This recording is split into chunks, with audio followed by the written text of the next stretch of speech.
저희가 클라우드에 대해서 많은 것들을 배웠잖아요. 근데 다시 한번 클라우드 특장점에 대해서 정리를 부탁드릴게요. 네. 자, 예진님이 생각하는 클라우드의 가장 큰 장점 뭐라고 생각하세요? 편하다. 편하다. 그쵸? 클라우드의 가장 큰 장점은 아무래도 내가 언제 어디서든 원하는 서비스를 바로 마우스 몇 번 클릭으로 인터넷을 통해서 내가 만드는 거죠. 그게 어떻게 보면 클라우드가 제공하는 가장 큰 장점이라고 볼 수가 있는데, 특히나 이제 최근에는 그런 장점뿐만 아니라 어떤 게 더 부각이 될 것 같습니다. 리소스가 알아서 늘었다. 네. 그리고 하나 더 꼽는다면? 최신 기술? 그렇죠. 클라우드가 제공하는 새로운 기술들을 우리가 언제든지 기존의 서비스에 테스트해 볼 수 있고, 새로운 사업 기회를 만약에 구상하고 있다면은 그것들을 새로운 IT 기술과 함께 접목해서 우리가 한번 테스트해 보고 이게 잘 되는구나. MVP라고 얘기하죠. Minimum Valuable Product. 최소 기능에 있는 제품들을 우리가 클라우드에 있는 이런 새로운 기술을 통해 가지고 만들어 볼 수가 있는 거예요. 제가 예전에 근무했던 모 대기업에서 있을 때는 예를 들어서 인증 서비스 하나만 만드는데 굉장히 많은 분들이 개발을 하고 굉장히 많은 장비들이 필요로 했거든요. 클라우드 같은 경우는 인증 서비스 이제 클릭해서 생성 해서 어느 지역에 만들 건지만 하면은 그 인증 서비스가 클라우드에서 바로 제공이 돼요. 그렇게 굉장히 편리한 기능들이 클라우드에서 제공되고 있기 때문에 내가 갖고 있는 아이디어들이 바로 오늘 테스트 해볼 수가 있는 거죠. 그래서 그런 것들이 시행착오를 사실은 줄여줄 수 있는 게 클라우드의 가장 큰 장점 중에 하나가 아닐까라고 생각이 되는 거죠. 잘 들었습니다. 클라우드 서비스에 이아스, 사스, 파스가 있다고 배웠잖아요. 근데 이게 조금 아직까지는 생소할 수 있을 것 같아요. 그래서 클라우드 서비스에 대해서 다시 정리를 부탁드립니다. 자, 그럼 제가 다시 역으로 질문 드릴게요. 이아스는 뭐의 약자죠? Infrastructure as a Service. 그렇죠. 인프라를 빌려 쓰는 거. 파스는? 파스. 프로덕트, 플랫폼. 큰일이네. 플랫폼 as a Service. 사스는? 자, 제가 역으로 질문 드릴게요. 이아스는 뭐죠? 뭐의 약자죠? Infrastructure as a Service. 그렇죠. 파스는? 플랫폼.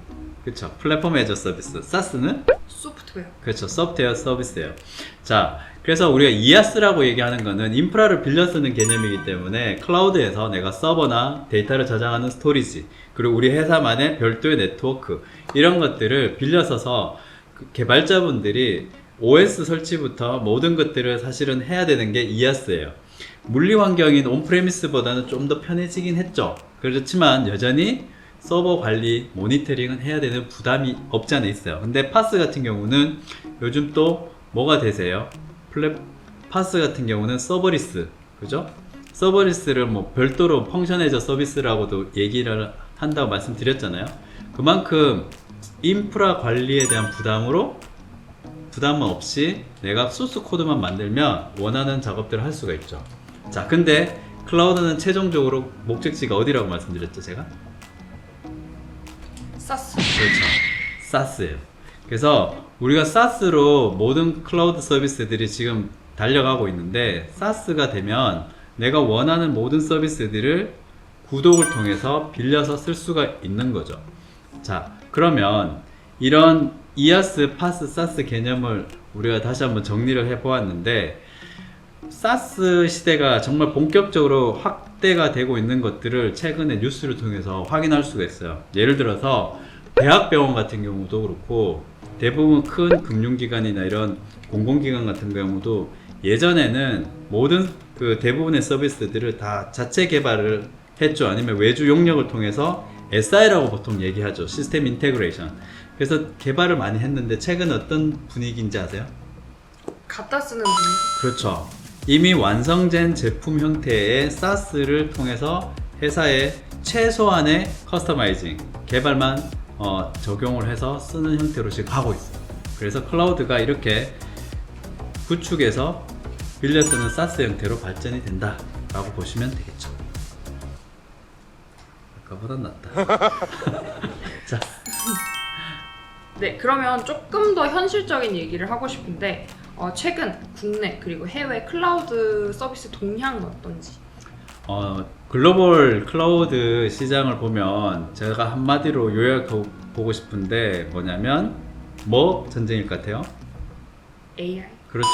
인공지능 AI 전쟁이라고 보시면 돼요. 그래서 글로벌 클라우드 탑3 아마존, 마이크로소프트, 구글 이 글로벌 기업들이 지금은 AI 쪽에서 굉장히 많은 투자들을 하고 있어요. 예를 들어서 아마존닷컴을 운영하고 있는 아마존 같은 경우는 최근에 AWS에 어떤 서비스를 추가를 했는지 혹시 들어보셨나요? 추천 시스템. 그렇죠. 추천 알고리즘을 AWS는 아마존닷컴에서 사용하고 있는 추천 알고리즘을 AWS에 접목을 시켰어요. 그래서 이제는 쇼핑몰을 운영하는 분들은 아마존닷컴에 적용된 기술 그대로 우리 쇼핑몰에도 적용할 수가 있는 거죠. 그 추천 알고리즘이 사실은 인공지능 서비스의 일부죠. 그리고 구글 같은 경우는 뭐로 유명하죠? 예전에 이세돌과 누구가 알파고. 그렇죠. 알파고 알파고를 통해서 우리가 너무나 익숙한 구글의 그 딥마인드 그런 인공지능 서비스들이 구글 클라우드에 지금 굉장히 많이 녹아져 들어가 있어요. 우리가 뭐 스마트폰, 안드로이드 폰들은 다 구글 어시스턴트 쓰고 있잖아요. 그죠? 그런 것들이 뒷단에는 백엔드에는 구글의 인공지능 서비스들 기반으로 서비스가 제공이 되고 있는 거죠. 그리고 또 하나 마이크로소프트 같은 경우는 최근에 인수한 기업 중에 어떤 기업이 있는지 아세요? 자, 마이크로소프트 같은 경우는 최근에 인수한 구글 시리의 제품을 제공한 그 뉘앙스를 인수를 했죠. 그래서 인공지능 기반의 이런 음성 인식 서비스들을 지금 애저에 굉장히 많이 접목을 시키고 있어요. 그럼 국내로 들어오면 국내 가장 큰 대표적인 기업이 크게 두 개가 있죠. 어디가 어디죠? 네이버. 그렇죠. 네이버랑 KT. 그래서 네이버 같은 경우는 가장 큰 장점이 뭐냐면 글로벌 기업 같은 경우는 이미 한 15년 정도 클라우드를 구축을 하고 서비스를 제공하고 있기 때문에 사실은 여기는 어떻게 보면 굉장히 넘사벽처럼 보여요. 근데 국내 기업들이 그러면 뒤질 수가 없죠. 그래서 국내 기업들 같은 경우는 특히나 인공지능 서비스, 특히나 한글 기반의 자연어 처리 기술력이 사실 전 세계 탑이라고 보시면 되겠죠. 당연한 얘기겠죠. 국내에 한국어를 쓰는 굉장히 많은 문서와 자료들이 있기 때문에 이번에 네이버가 발표한 하이퍼 클로바 같은 경우는 MS가 그 투자를 많이 한 GPT-3 보다 훨씬 더 많은 자연어, 한글 자연어들을 학습을 해서 이제 곧 네이버 클라우드를 통해서 서비스가 될 거라고 보면 되고요. 그리고 또 하나 우리가 집중해서 보셔야 될 서비스가 바로 KT 쪽이에요. KT 같은 경우는 우리가 잘 알고 있는 것처럼 KT는 예전부터 기업 고객들에 대한 서비스를 굉장히 맞춤형으로 제공하기로 유명한데 그렇기 때문에 KT 같은 경우 특히 호텔업계를 위해서 AI 호텔 서비스를 출시를 했습니다. KT 하면 기가 뭐가 생각나요? 기가지니. 그렇죠. 기가지니. 기가지니가 음성 스피커죠. 그죠? 그렇죠. 음성 스피커인데 이게 호텔이 있다고 생각하면 어떤 일들이 벌어나겠어요? 기가지니가 다 알아듣고 다 서비스를 해주는 그렇죠. 거예요? 뭐 예를 들어서 뭐 전등을 꺼줘 아니면 커튼도 쳐줘 그리고 룸 서비스 그리고 컨시어지 서비스들을 다 기가지니를 통해서 할 수가 있는 거예요. 대박이죠. 네, 그런 것들을 일일이 우리가 다 만들어서 쓰려 그러면 사실은 굉장히 개발 기간도 너무 오래 길어지겠죠. 네. 그런데 이제 그런 것들은 이제 KT 같은 경우는 인공지능 서비스와 접목이 되어서 KT 클라우드에서 제공을 하게 돼 있는 거죠. 와우. 와우 해도 돼. 클라우드 서비스 얘기를 나눴으면 클라우드 배포 모델에 대한 얘기가 빠질 수 없을 것 같은데요. 그러면은 국내 그리고 해외 클라우드 배포 모델의 최근 동향에 대해서 설명 좀 부탁드리겠습니다. 자, 그럼 우리가 우선 배포 모델이 어떤 종류가 있는지 한번 점검해 볼까요? 자, 퍼블릭 있고 그 다음에 프라이빗 있고 그 다음에 뭐가 있죠 하나? 하이브리드. 그렇죠. 하이브리드가 있죠. 그러면 최근에는 또 어떤 뭐뭐 클라우드가 대표적으로 멀티 클라우드. 그렇죠. 잘 하시네요. 여러분들 다 기억하시죠? 클라우드에는 크게 퍼블릭 클라우드, 프라이빗 클라우드, 하이브리드, 멀티 클라우드가 최근에 이제 어떻게 보면 멀티 클라우드는 배포 모델이라기보다는 이제 전략적인 어떤 이름이라고 보시면 될 것 같긴 한데, 이런 어떤 배포 모델에서도 우리가 꼭 기억하셔야 되는 게, 최근에 우리가 사용하는 폰이 LTE에서 어디로 넘어갔죠? 5G? 그렇죠. 5G로 넘어가게 되면 5G 같은 경우는 핵심 키워드가 뭐냐면 실시간 스트리밍이에요. 실시간 스트리밍이기 때문에 이제 사람들이 LTE만 해도, 사실 제가 예전에 시티폰 쓰던 시절에 비하면 굉장히 빨라졌지만 기다릴 수가 없는 거죠. 5G가 되면 거의 모든 서비스가 실시간으로 처리가 되어야 돼요. 그렇기 때문에 여러분들이 5G 기반의 서비스들을 사용하게 되면 모든 서비스들이 이제 앞으로 앱 다운로드가 없는 실시간 서비스로 가게 되는 거죠. 자, 그러면 이때 정말 중요해지는 컴퓨팅이 어떤 컴퓨팅일까요? 엣지 컴퓨터. 그렇죠. 엣지 컴퓨팅이 굉장히 중요해질 거예요. 이런 엣지 컴퓨팅이 중요해지게 되면 당연히 클라우드 모델도 처음에는 퍼블릭 클라우드에서 시작을 했지만 사용자가 있는 위치에서 가장 가까운 지역에서 데이터가 처리가 되어야 돼요. 하이브리드 클라우드가 점점 확산이 되겠죠. 그렇죠. 그러면 클라우드 서비스를 논하려면 클라우드 서비스 네. 제공업체들에 네. 대한 궁금증이 또 많을 것 같은데요. 해외에 클라우드 대 3사가 있죠. 아마존, 마이크로소프트, 구글 있는데 근데 국내에도 클라우드 업체들이 있잖아요. 네이버 클라우드, KT 등 있는데 국내와 해외 클라우드 서비스 제공업체들이 어떻게 다른지 좀 설명을 부탁드리겠습니다. 네.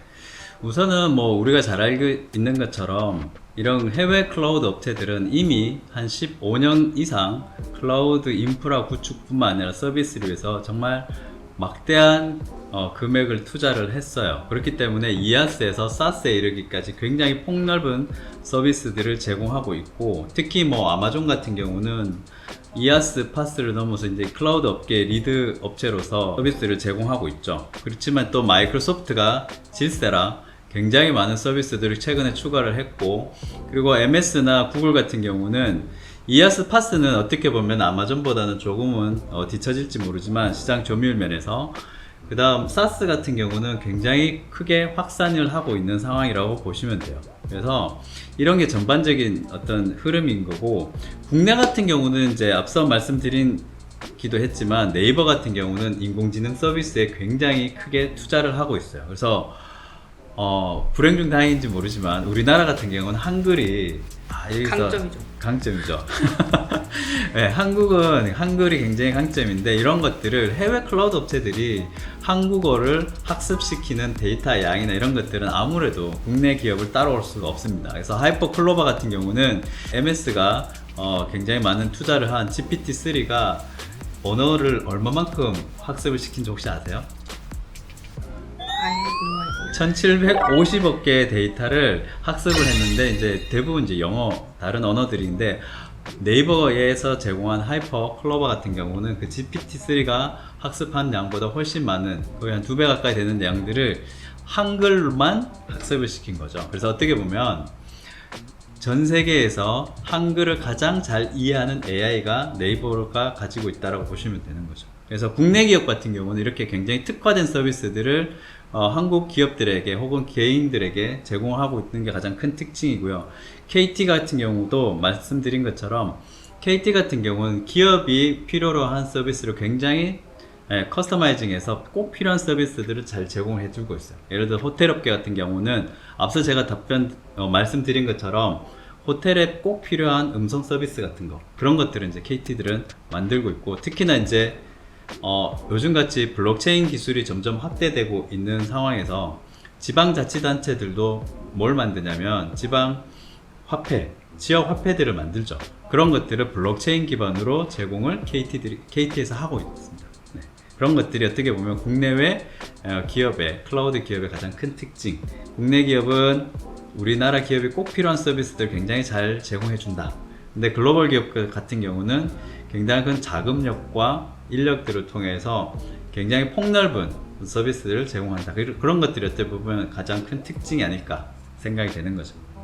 국내 기업들이 조금 더 디테일한가 보네요. 그렇죠. 그러면 클라우드 서비스 업체 그죠? 3사가 네. 있고, 그리고 국내에 파트너사들이 있는 걸로 알고 있어요. 네네. 예를 들면 메가존이라든지 베스핀 글로벌이라든지 클라우드 서비스 업체들과 국내 파트너사들은 어떤 관계가 있는지 좀 헷갈리는데 명쾌하게 설명을 좀 부탁드리겠습니다. 네. 파트너들하고 그다음 클라우드 업체들하고는 또 어떤 관계 있나? 이 질문 진짜 많이 받으세요. 그만큼 클라우드를 사용하시는 분들이 궁금해하는 부분이기도 하는데 우선 구독 관련돼서 구매 관련돼서 한번 정리를 드리면 우리가 클라우드를 구매하는 방법이 크게 어떻게 있죠? 두 가지? 저희가 인터넷으로 결제 그렇죠. 또 하나는 아니면 파트너사를 통해서 그렇죠.